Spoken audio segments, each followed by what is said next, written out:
Okay, come spend 2 nights with us at Kawartha Highlands on Bottle Lake. This is certainly a beginner-friendly country camping.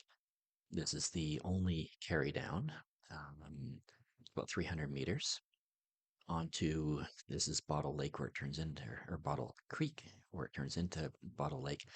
Um, Sometimes need to be careful with the wind.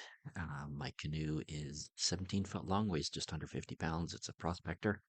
When I got through here, it totally got caught by a side wind and made it a bit awkward for the um, for me putting it down. This is Bottle Creek into the lake starts with kind of an S bend into the upper lake, the northern part. They're really two different bodies of water. The south end usually being very calm, and the north end can get a bit windier, as you'll see. But it's a fairly easy. The site we were on was 103, which is a kilometer worth of paddling, which is not too bad. Nice flat water. Even when it is windy, it's generally okay.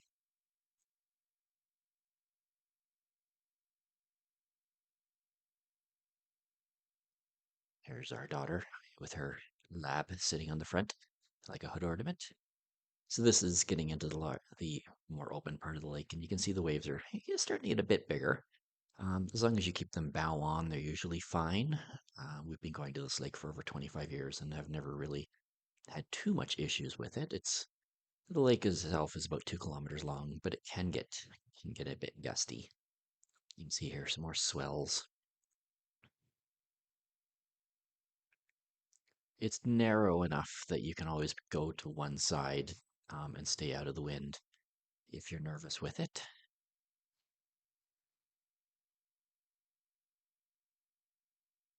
It is a beautiful lake, nice and clean and clear. There's one cottage on it, but they're generally very respectful of paddlers. You never see a jet ski or anything like that. Just the occasional runabout.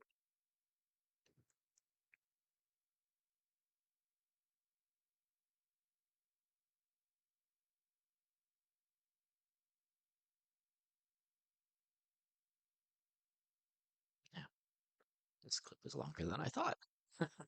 Apologies for that. Eventually, we do make it to land. So here's the site here. It was basically two levels, an upper level and a lower level. Good fire pit. Nice panoramic view from our big rock that runs down to the lake, looking from the south, and then this is transitioning to the north end of Bottle Lake. Good wind coming off of it all the time, which kept the bugs down, which is really important. Camping in Ontario in the summer. And this was just a nice rock shelf that went in.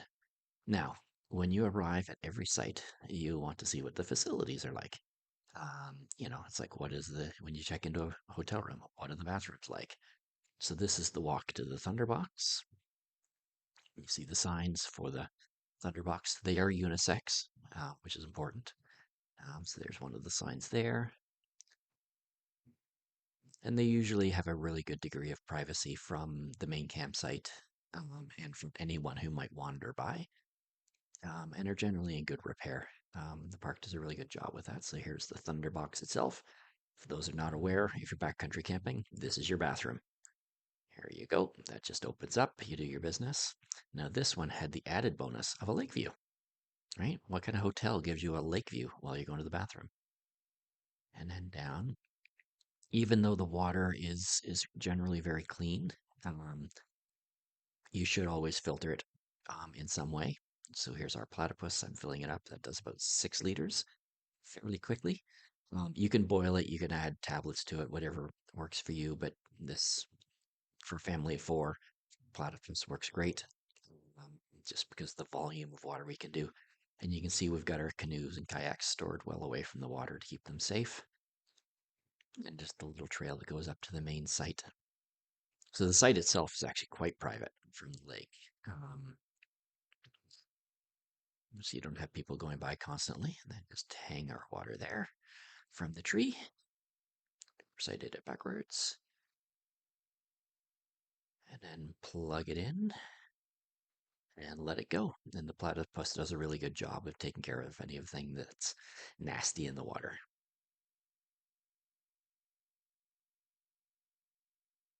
And you just need to have a downflow, and it'll do that 6 liters fairly quickly.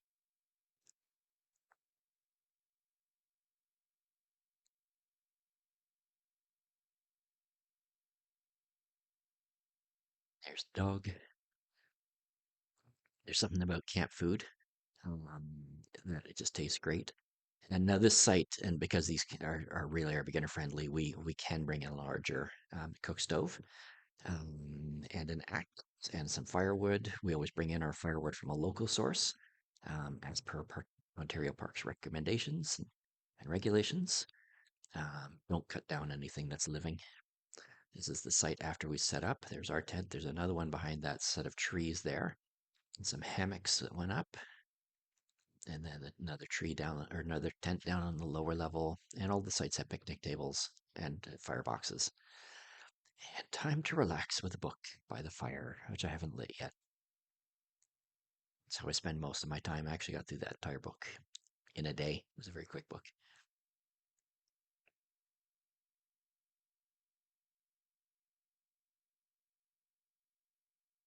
And the nice thing about the um, westward view of the site is the sunsets, which were gorgeous.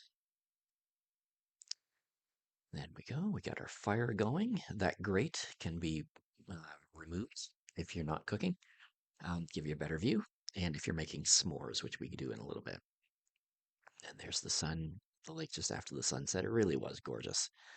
The wind kept up a fairly steady breeze, which allowed us to sit down there without our little bitey insect friends getting after us because they love me. They really do. They follow me.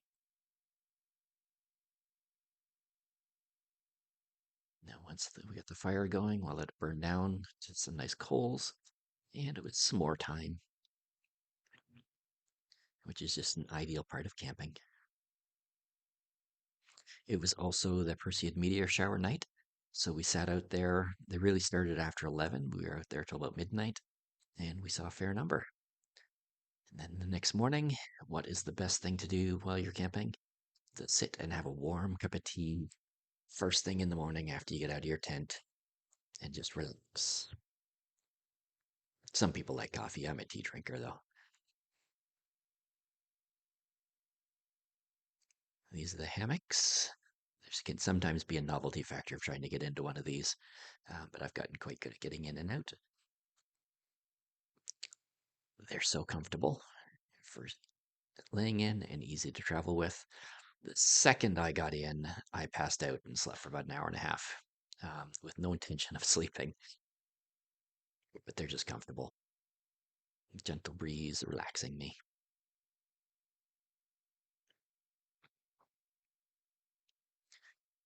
We bring our dog.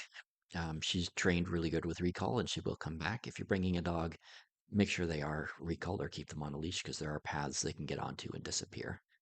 Second morning, cool night, warm lake. Woke up to a gorgeous, foggy, misty lake. It burned off shortly after this video was taken.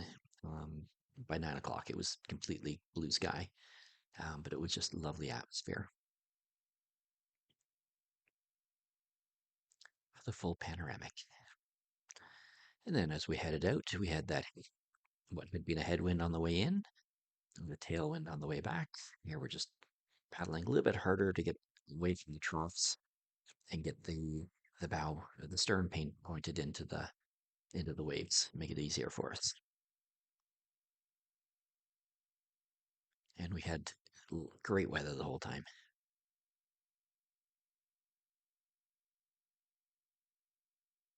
Yeah, so highly recommend this campsite. This is site 103 on Bottle Lake. Um, Most of the lakes, the sites on in the Kawartha Highlands Provincial Park are excellent.